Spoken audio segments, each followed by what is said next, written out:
इतना गुस्सा देश को क्यों आया? आदरणीय सभापति जी, हमारे कहने से सब नहीं हुआ है। खुद के कर्मों के फल और अब तो सामने रहते हैं, वो कोई दूसरे जन्म में नहीं होते हैं, इसी जन्म में। आदरणीय सभापति जी, कुछ हम किसी को बुरा नहीं कहते, हमें क्यों कहना चाहिए? जब उन्हीं को लोगों ने बहुत कुछ कहा हो तो मुझे क्या कहने की जरूरत है?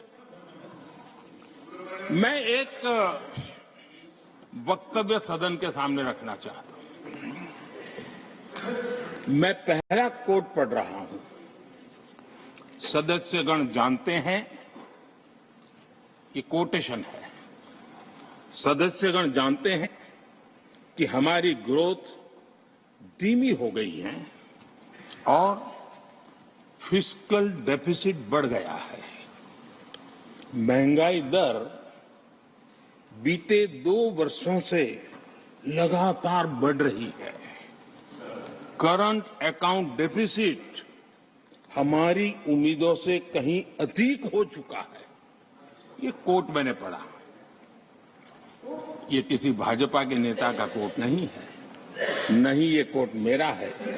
आदरणीय सभापति जी, यूपीए सरकार के 10 साल पर तत्कालीन प्रधानमंत्री आदरणीय पीएम के रूप में रहे श्रीमान मनमोहन सिंह जी ने कहा था और खुद के कार्यकाल में कहा था। ये हालत थी, उन्होंने वर्णन किया था। आदरणीय सभापति जी, अब मैं दूसरा कोट पढ़ता हूं। देश में व्यापक गुस्सा है। पब्लिक ऑफिस के मिसयूज को लेकर भारी गुस्सा है। इंस्टीट्यूशंस का मिसयूज कैसे होता था, ये उस समय ये भी मैंने नहीं करा, ये उस समय के प्रधानमंत्री पद पर डॉक्टर मनमोहन सिंह जी कह रहे थे।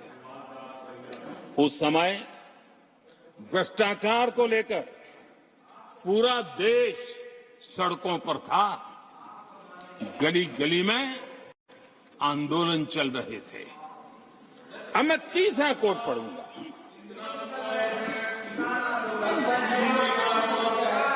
एक संशोधन की कुछ पंक्तियां हैं, इसको भी आप सुनिए। टैक्स कलेक्शन में भ्रष्टाचार होता है, इसके लिए जीएसटी लाना चाहिए। राशन की योजना में लीकेज होती है, जिससे देश का गरीब सबसे अधिक पीड़ित है। इसको रोकने के लिए उपाय खोजने होंगे। सरकारी ठेके जैसे दिए जा रहे हैं, उस पर शक होता है। ये भी तत्कालीन प्रधानमंत्री आदरणीय मनमोहन सिंह जी ने कहा था।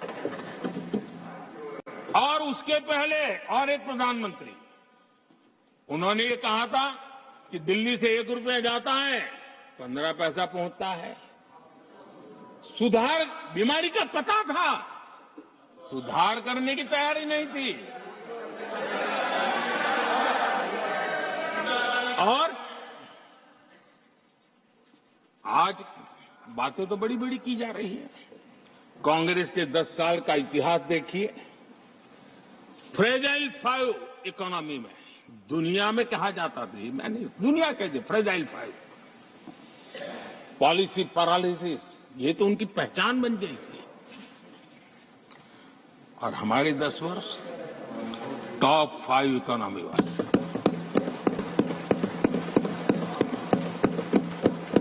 हमारे बड़े और निर्णायक फैसलों के लिए 10 साल याद किए जाए।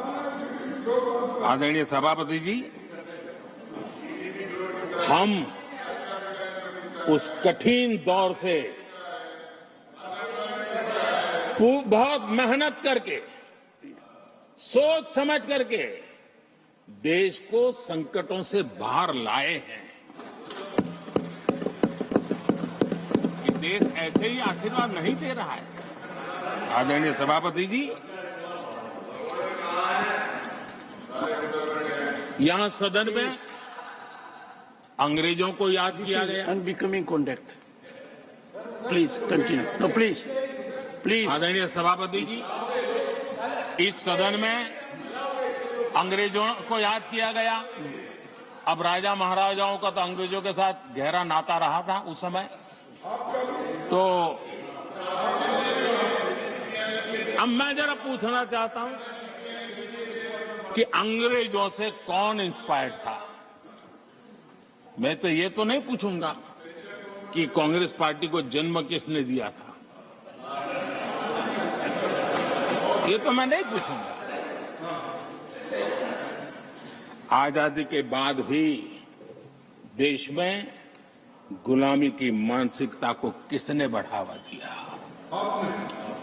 अगर आप अंग्रेजों से प्रभावित नहीं थे तो अंग्रेजों की बनाई दंड संहिता पिनल कोड आपने क्यों नहीं बदली।